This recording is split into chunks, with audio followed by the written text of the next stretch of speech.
Guys আজকে যেহেতু শনিবার তাই আমাদের আজকে সাপ্তাহিক ছুটি, তার জন্য আজকে আমি মাদ্রাসায় যাই নাই।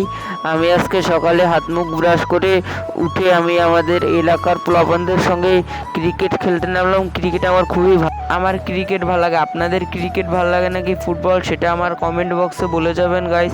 তারপর আমার সঙ্গে ঘটে গেল একটা অঘটন, আমি আউট হয়ে গেলাম এবং তারপর আমি আবার ব্যাটিংয়ে নামলাম, কিন্তু তখনই আমার সঙ্গে আবার অঘটন হলো। আমার কপালটাই আজকে খারাপ। আমাদের এখানে আবার বৃষ্টি নেমেছে, বৃষ্টিতে আমি নিয়ে উঠলাম, নেওয়ার ভিডিও আপনাদের এখানে কিন্তু তারপর আমাকে আবার বললো আমার ওইখানে সেই ড্রেনের নাকি ময়লা জমেছে, তাই সেটাকে আমি সারিয়ে দিলাম।